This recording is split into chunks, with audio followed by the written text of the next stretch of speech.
سورۃ الحاقہ اس کا آغاز ہونے جا رہا ہے۔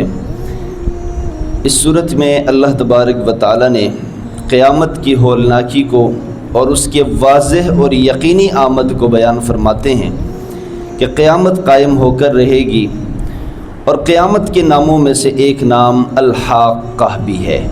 جس طرح یوم القیامہ، یوم الدین یہ قیامت کے لیے استعمال ہوئے ہیں، تو ایک نام اس کا قیامت کا الحاقہ، یعنی وہ حقیقت جو ہو کر رہے گی۔ اس کا مطلب ہے کہ وہ حقیقت جو ہو کر رہے گی۔ تو اللہ تبارک و تعالی بڑے اچھے طریقے سے قیامت کو بیان فرماتے، فرمائے الحاقہ، وہ حقیقت جو ہو کر رہے گی۔ ملحاقہ، کون سی حقیقت جو ہو کر رہے گی؟ وما ادراک ملحاقہ، تمہیں کیا معلوم، تمہیں کیا پتا کہ وہ کیا حقیقت ہے جو ہو کر رہے گی۔ جیسے کہ ہے نا، یہ اسلوب ہے قرآن کا کہ القارعۃ ملقارعہ وما ادراک ملقارعہ، الحاقۃ ملحاقہ وما ادراک ملحاقہ، کہ تمہیں کیا پتا کہ وہ حقیقت کیا ہے جو ہو کر رہے گی۔ اب آگے تشریح فرمایا گیا ہے، فرماتے ہیں کذبت ثمود وعاد بالقارعہ، اسی حقیقت کو قوم سمود اور قوم عاد کے لوگوں نے انکار کیا تھا، یعنی اس حقیقت سے مراد قیامت کے دن۔ قوم سمود اور قوم عاد نے اسی قیامت کا انکار کیا تھا تو عذاب الہی کے شکار ہوئے۔ فَأَمَّا ثَمُودُ فَأُهْلِكُوا بِالطَّاغِيَةِ، چنانچہ قوم سمود نے اسی جھنجھوڑنے والی حقیقت کو جھٹلایا تھا۔ نتیجہ یہ ہوا کہ سمود کے جو لوگ تھے چنگاڑ کی ایسی آفت سے وہ ہلاک کیے گئے جو حد سے زیادہ خوفناک تھی، حد سے زیادہ خوفناک۔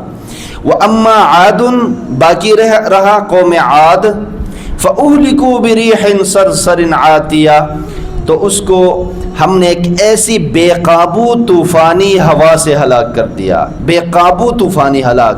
اب طوفان ایک تو قابو میں ہوتا ہے، طوفانی جو ہے ہوائیں چلتی ہیں پھر قابو میں آتے ہیں، لیکن وہاں وہ قابو میں آنے والی ہوائیں نہیں تھی، بے قابو ہوئی تھی وہ ہوا، جس کی وجہ سے قوم عاد کے لوگ ہلاک کیے گئے۔ قوم سمود اور قوم عاد کون سے لوگ تھے؟ یہ قوم عاد جو ہے وہ یمن اور عمان کے درمیان جو علاقہ ہے اس میں وہ قوم آباد تھی۔ جو آج کل جو عمان یا جو یمن ہے اس کے درمیان ایک جگہ تھی، وہاں پر یہ قوم آباد تھی۔ یہ تعمیرات کے ماہر لوگ تھے، بڑے شاہکار اور بڑے جدید طرز کے جو ہے اس زمانے کے جدید طرز کے تعمیرات اور محلات کے ماہر لوگ تھے، اور قد و قامت کے لحاظ سے بڑے ڈیل ڈول کے مالک تھے، بڑے لمبے قد و قامت کے لوگ تھے یہ۔ تو اللہ فرماتے ہیں کہ ان کو ہم نے کیسے ہلاک کیا؟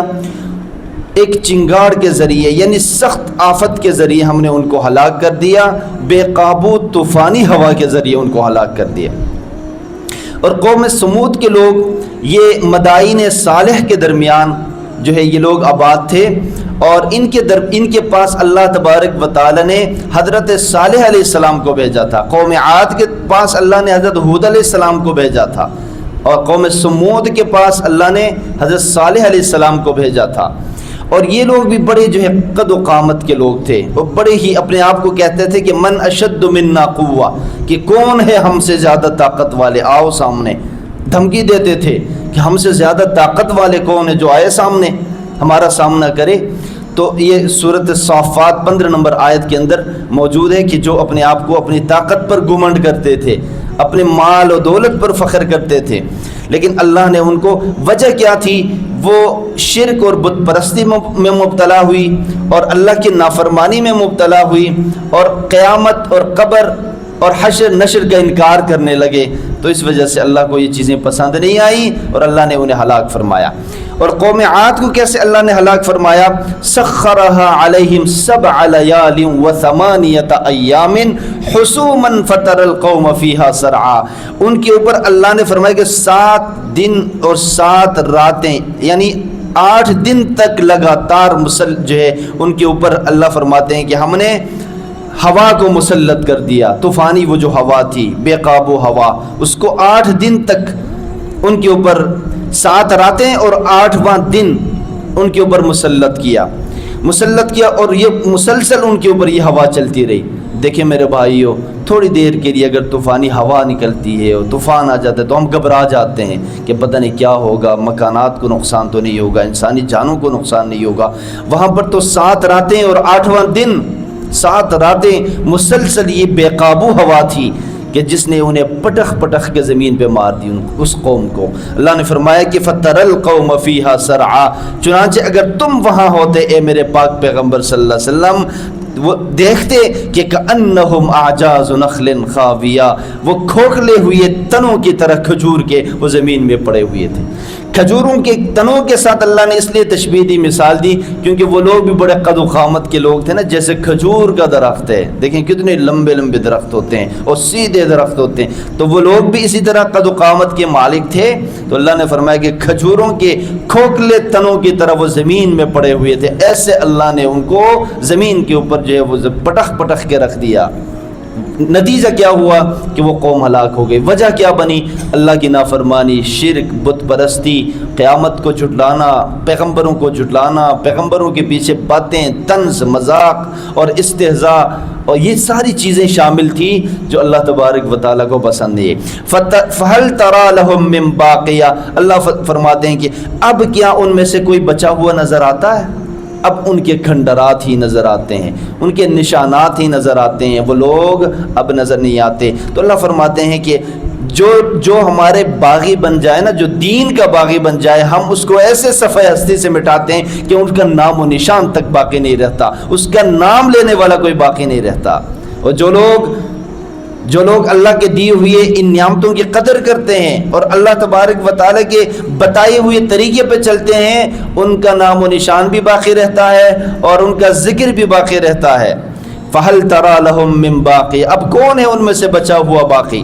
وَجَاءَ فِرْعَوْنُ وَمَنْ قَبْلَهُ وَالْمُؤْتَفِكَاتُ بِالْخَاطِئَةِ، اور فرعون اور اس سے پہلے لوگوں نے بھی حضرت لوط علیہ السلام کی جو الٹی ہوئی بستیاں تھیں، انہوں نے بھی ان بستیوں میں جرم کا ارتکاب کیا. فَعَصَوْا رَسُولَ رَبِّهِمْ، پروردگار کے پیغمبر کی انہوں نے نافرمانی کی. فَأَخَذَهُمْ أَخْذَةً رَّابِيَةً، تو ہم نے ان کو اپنی پکڑ میں لے لیا، کیونکہ انہوں نے پیغمبروں کی نافرمانی کی، پیغمبروں کو جھٹلایا. إِنَّا لَمَّا طَغَى الْمَاءُ حَمَلْنَاكُمْ فِي الْجَارِيَةِ، جب پانی طغیانی پر جب آ گیا تو اللہ فرماتے ہیں کہ ہم نے تمہیں کشتی میں سوار کیا. یہاں سے مراد حضرت نوح علیہ السلام ہے کہ انہیں اللہ نے حکم دیا تھا کہ آپ اپنے اہل و عیال کو لے کر کشتی میں اور اپنے ایماندار لوگوں کو لے کر کشتی میں سوار ہو جائیے. لِنَجْعَلَهَا لَكُمْ تَذْكِرَةً وَتَعِيَّهَا أُذُنٌ وَاعِيَةٌ، اللہ فرماتے ہیں تاکہ ہم اس واقعے کو تمہارے لیے سبق آموز بنا دے اور یاد رکھنے والے کان اسے سن کر یاد رکھیں. آج اتنے ہزاروں سال گزرنے کے بعد سننے والے کان، ہم انہیں سنتے ہیں ان واقعات کو اور سن کر ہم سبق حاصل کرتے ہیں کہ انہوں نے اللہ کی نافرمانی کی، وقت کے پیغمبروں کو جھٹلایا تو اللہ نے کیسی سزا دی انہیں کہ انہیں کھجور کے کھوکھلے ہوئے تنوں کی طرح زمین میں اللہ نے ان کو بچھا دیا اور ان کے اوپر طوفانی ہوائیں اور ایسی سرد ہوائیں کہ جسے ان کے بدن اور جسموں نے برداشت بھی نہیں کیا اور وہ وہیں پہ مر گئے اور وہ لوگ صفحہ ہستی سے ختم ہو گئے. تو اللہ فرماتے ہیں کہ انہیں سن کر جو ہے کان انہیں سن کر یاد رکھیں اور سبق حاصل کریں. فَإِذَا نُفِخَ فِي الصُّورِ نَفْخَةٌ وَاحِدَةٌ، پھر جب ایک ہی دفعہ سور پھونک ماری جائے گی. وَحُمِلَتِ الْأَرْضُ وَالْجِبَالُ فَدُكَّتَا دَكَّةً وَاحِدَةً، تو اللہ فرماتے ہیں کہ زمین اور پہاڑوں کو اٹھا کر ایک ہی ضرب میں ریزہ ریزہ کر دیا جائے گا. جب ایک دفعہ سور پھونک، حضرت اسرافیل علیہ السلام جب سور پھونکیں گے تو اللہ فرماتے ہیں کہ یہ زمین اور پہاڑ، یہ سب کچھ، یہ ہمیں آج پہاڑ کھڑے ہوئے نظر آتے ہیں، اتنے لمبے اور اونچے اونچے پہاڑ، یہ ریزہ ریزہ ہو جائیں گے. اسی حقیقت کو اللہ ہمیں سمجھا رہے ہیں کہ یہ پہاڑ تمہیں جو نظر آ رہے ہیں صحیح سلامت، یہ ریزہ ہوں گے اور ہمارا یقین ہونا چاہیے کہ یہ ریزہ ریزہ ہو کر یہ اڑ جائیں گے ہوا میں. اللہ کا جب حکم آئے گا فَيَوْمَئِذٍ وَقَعَتِ الْوَاقِعَةُ، تو اس دن وہ واقعہ پیش آ جائے گا جسے پیش آنا ہے. جسے پیش آنا ہے۔ الحاقہ بھی قیامت کو کہا گیا، یہاں پر دیکھیے وقعت الواقعہ، واقعہ بھی قیامت کو کہا گیا، یعنی وہ واقعہ یعنی قیامت کا واقعہ پیش آئے گا جسے پیش آنا ہے۔ اللہ تبارک و تعالیٰ اس سے پہلے ہمیں اعمال صالحہ کی توفیق عطا فرمائے اور دین اسلام پر چلنے کی توفیق عطا فرمائے۔